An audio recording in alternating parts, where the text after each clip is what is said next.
Hello there, old and new friends. It's your friendly neighborhood Sunshine Squirrel. Welcome back to the channel. I'm so glad to have all of you joining me today. If you're new to this end of YouTube, I'm a veterinarian that is here to help guide you on your path through veterinary school from the start to the end. So feel free to join me on this journey. Feel free to also subscribe while you're here. You might as well. Leave a thumbs up if you enjoy the content, and make sure to leave a comment below so that I know that you stopped by. For those of you that are joining us, we are currently on a mini series about where to start if you want to become a veterinarian. Our last video, we talked about all of the educational steps, and we're breaking it down per category. So I'm giving you guys guidance for if you're in high school, if you're in college, and then if you're already post-grad or out and about and already working, where to begin. So make sure if you didn't catch the first video to pause this video, go back, watch that one, and then join us for this one. In today's video, we're going to be talking about veterinary experience, why this is a prerequisite, how to get it, and what it is and what it's not. So without further ado, let's get into the video.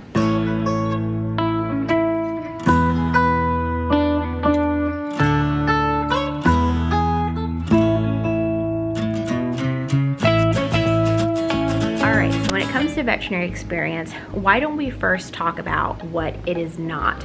So what you'll really see when you look into the different veterinary schools that you're interested in is that you'll probably see something on the prerequisites page that will say that there's a requirement for veterinary experience. Schools can kind of vary on the amount of hours that they want and even the type. So most schools will say typically 500 to 1,000 hours, and then they want to see a mixture. So large animals, small animals, all different types. So when it comes to veterinary experience, a lot of people think, okay, well, I'll get a job in a veterinary clinic, I'll answer phones, I'll file paperwork, I'll clean, I'll take out the trash. That's a veterinary experience. Sadly, it is not. So it's really important that you make sure that the veterinary experience that you think you're getting will actually fulfill that requirement.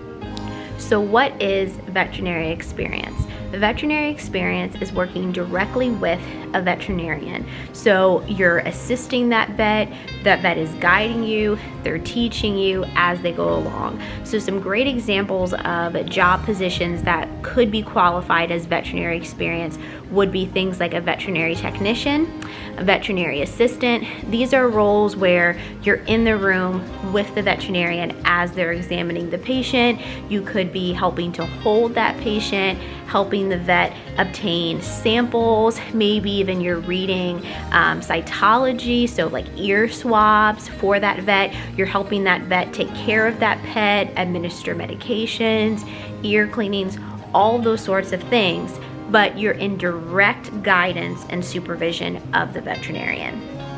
So I think a lot of the confusion that comes in is veterinary experiences versus animal experience. Now, a lot of people will accumulate plenty of animal experience. So this could be if, let's say, you did 4-H growing up and you work on a farm, or you've worked in a pet store, or maybe you grew up riding horses and being around a barn. All of those sorts of things count as animal experience and show that you have a love for animals, that you like to be around animals, that you know how to take care of them, that you're passionate about animal care, but they don't qualify as actually working with a vet.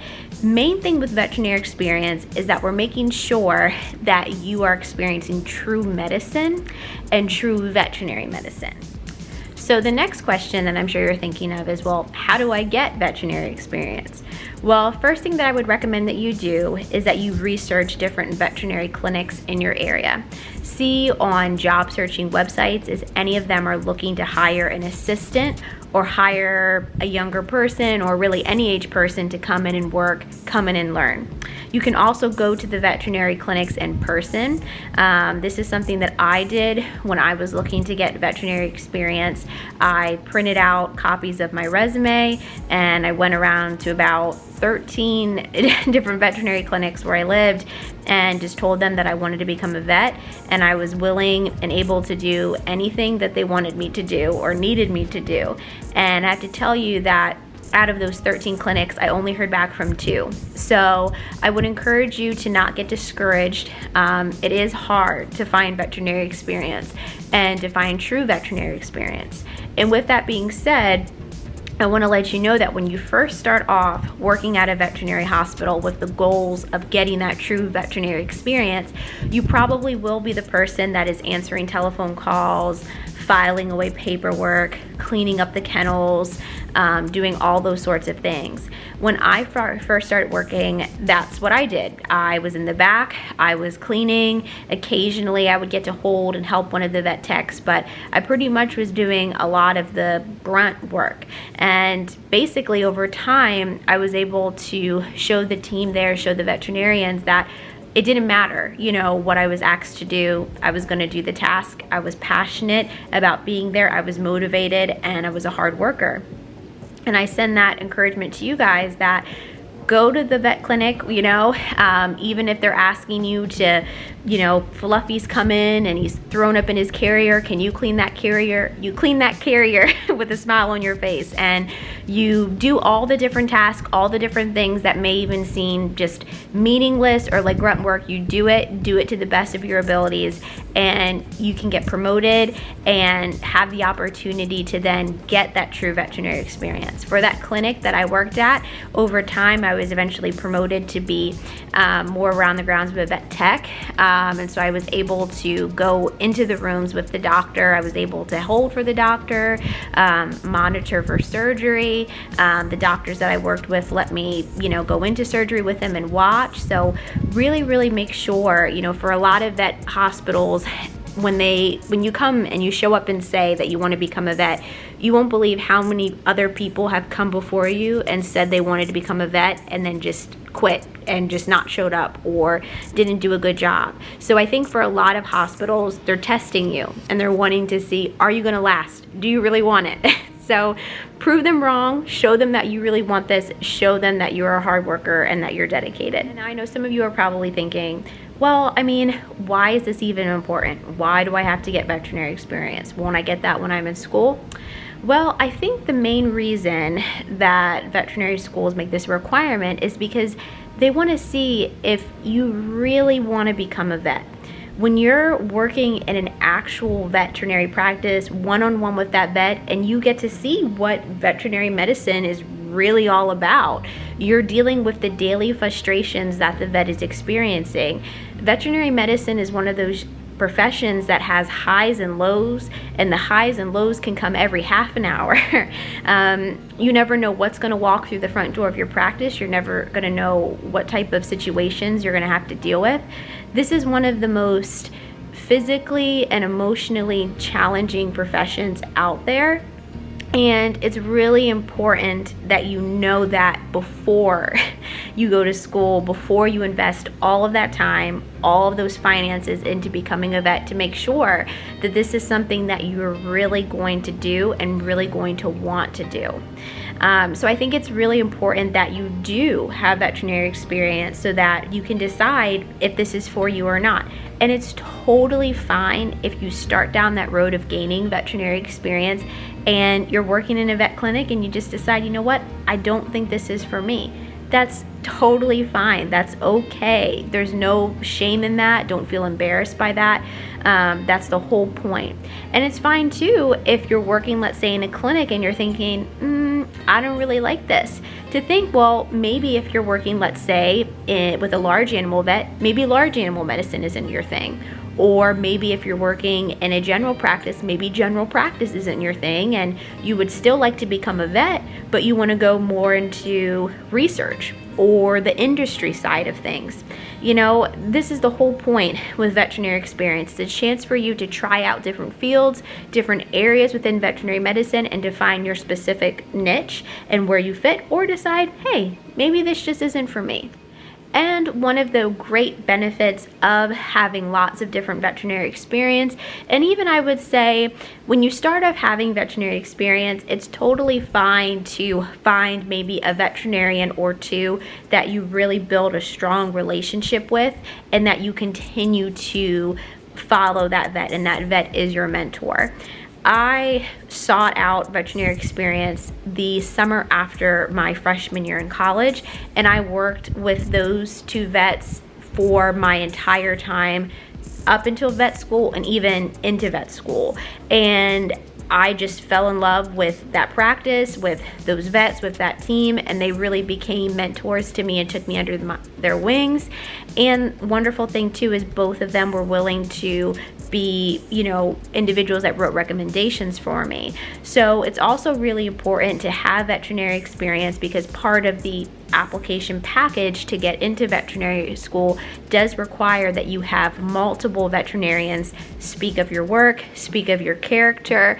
And so if you have really good you know, opportunities and really good opportunities for growth, or if you find a practice that is a good place for you to get that veterinary experience, don't feel like you need to go to 50 other different places. If you find a couple practices or one or two where you're getting that experience, that's great, you know.